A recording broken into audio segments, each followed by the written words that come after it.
এই যে ছেলে হোটেল থেকে আজকে রুটি নিয়ে আসলো। রুটি না পরোটা নিয়ে আসছো? পরোটা নিয়ে আসছে। এখন নিজে নিজে এই যে ঢেলে নিচ্ছে। আমার হাজব্যান্ড এখনও বাড়ির থেকে আসে নাই। আজকে দেখি শুধু ডাল, সবজি নাই।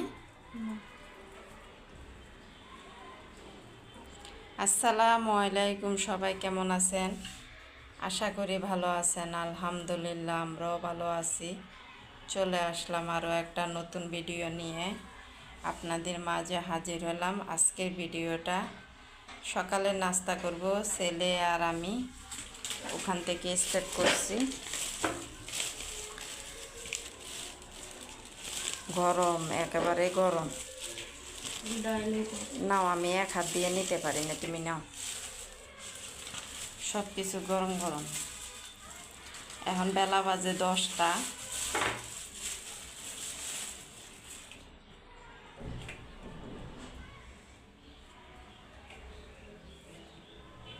সবাই একটা লাইক দিবেন, ভিডিওটা শুরু থেকে শেষ পর্যন্ত দেখবেন। আর যারা সব সময় দেখেন আমার ভিডিও, অসংখ্য অসংখ্য ধন্যবাদ। আমি একটু ঝামেলাতে আছি, মন মানসিকতাও ভালো না, এই জন্যে কারো ভিডিও দেখতে যেতে পারি না। বিশেষ করে মোবাইলটা হাতে নিতে মন চায় না। যারা অনেকে আমার ভিডিও দেখে, অসংখ্য অসংখ্য ধন্যবাদ তাদেরকে। যারা নতুন এসেছেন ভিডিও দেখার জন্য একটা লাইক দিবেন। দেখতে দেখতে যদি ভিডিওটা ভালো লাগে সাবস্ক্রাইব করে রেখে দিতে পারেন। এই যে ছেলে নাস্তা খেতে খাওয়াটা শুরু করে দিল। মা ছেলে দুইজন তো, এই জন্য রান্নাবান্নার কোনো প্যারা নেই। আর আমি একটু টুকিটাকি আস্তে আস্তে ঘরের কাজগুলো করতেছি রোজা আসার আগে। রোজার ভিতরে তো এইসব কাজ করা যায় না, এই জন্যে আস্তে আস্তে করতেছি। কালকে সন্ধ্যা হয়ে গেছে, রাত হয়ে গেছে। কাছের জিনিসগুলো আমি সম্পূর্ণভাবে ধুয়ে ক্লিয়ার করলাম। আজকে আমি কাছের জিনিসগুলো শুকনো কাপড় দিয়ে মুছবো, মুছে তারপরে শোকেসে ঢুকাবো। দেখা যাক কখন শোকেসে সাজাই, তাও ঠিক বলতে পারবো না, কারণ আমার কোমরে এত ব্যথা করে, অনেক কোমরের সমস্যা আমার। ডাক্তারে না করছে বেশি, মানে উপরে কাজ করতে না। কিছু করার নাই, আমার কাজ কে করে দিব, তাই না?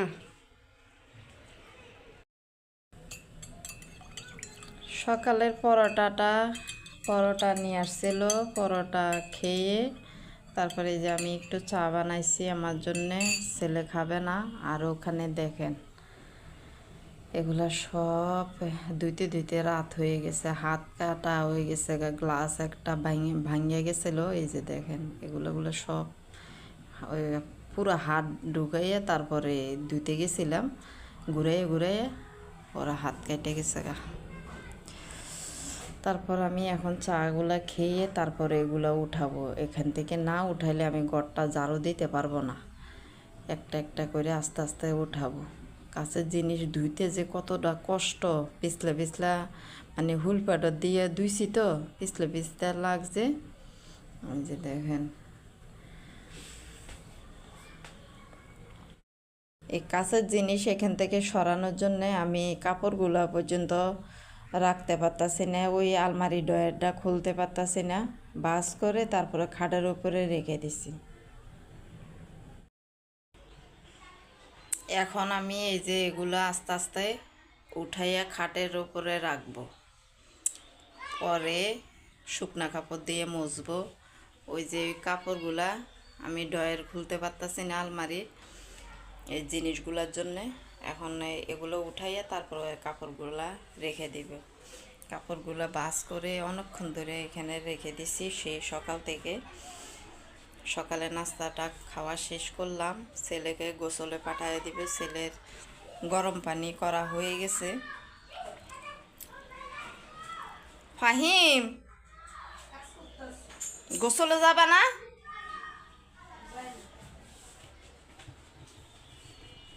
তারপর এই যে শেষ পর্যন্ত সব কয়টা কাছের জিনিসগুলা খাটের উপরে উঠাইয়া রাখলাম। খাটের উপরে যদি না উঠাইয়া রাখি ঝাড়ু দিতেও পারবো না, ঘর মুছতেও পারবো না।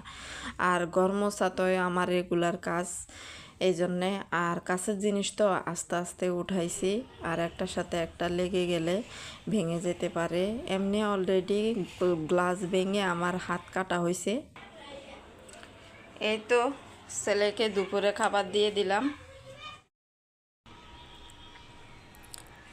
এই জিনিসপত্রগুলো এখনো পর্যন্ত গোছানো হয়নি, গোছাবো পরে আস্তে ধীরে মুছবো। আগে শুকনা নেকড়া দিয়ে ভালো করে মুছে নিব। আর ছেলেকে খেতে দিয়ে দিলাম, ছেলে খাবারটা খেয়ে ঘুম যাবে দুপুরবেলা।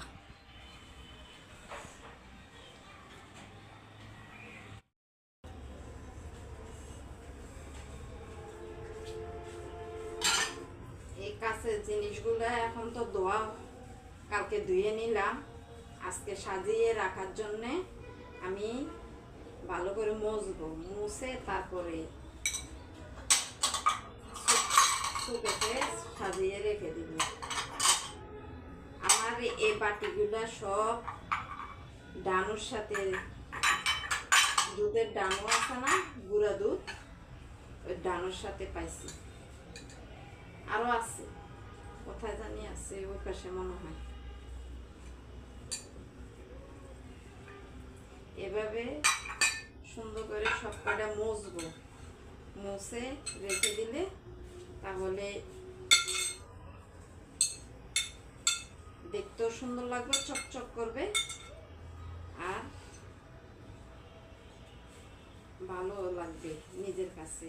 কারণ অনেক দিন হয়ে গেছে আমি এগুলো পরিষ্কার করব ভাবতাছি, পরিষ্কার করা হয় না। আমাদের এই পাশে না অনেক অনেক ধুলা, এই পাশে অনেক ধুলা বসে। আমি তো মনে করি শুধু আমার বাসাতে ধুলা বসে, কিন্তু দেখি অনেকে ভিডিও দেখি, অনেকে শুধু ধুলার অভিযোগ করে। আর আমি তো এই যে আমার বাসাটা মেন রোডের পাশে, তো মেন রোড থেকে হালকা একটু দূরে, তারপরও ধুলাগুলো আসে, অনেক ধুলা আসে, এই জন্য মানে সমস্যা হয় না। এভাবে মুছে রেখে দেব। রোজা ঈদের পরে আবার পরিষ্কার করতে হবে, কি করব, ধুলার কারণে তো পরিষ্কার করতে হবে। ঈদের পরে আবার কোরবানি ঈদের উপলক্ষে পরিষ্কার করব। এখন রোজার ঈদের উপলক্ষে পরিষ্কার করতেছি। এভাবে মুছে রেখে দিব। পরে আমি দুপুরে খাওয়া দাওয়া করে তারপরে আমি সাজিয়ে রাখবো, হয়তো সন্ধ্যার পরে ধরতে পারি। এগুলা মস্তে মস্তে আমার আসর আজল দিয়ে দিছে।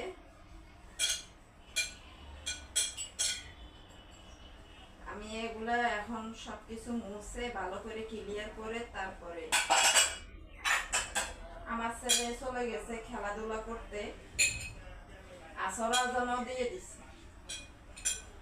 আসর আজান শেষ হয়ে গেছে, তারপর আমার ছেলে খেলাধুলা করতে গেছে, ওখান থেকে নামাজও চলে যাবে, খেলতে গেছে না, ওখান থেকে নামাজে চলে যাবে। আমি বলছি আমার এদিক দিয়ে বারান্দা দিয়ে ডাক দিয়ে যাওয়ার জন্যে।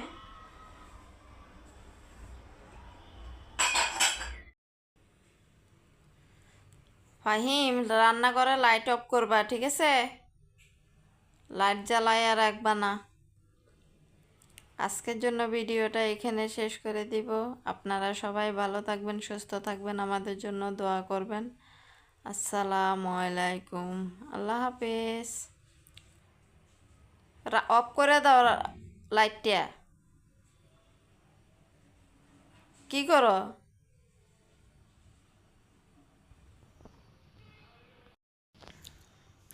লাইট অফ করছো?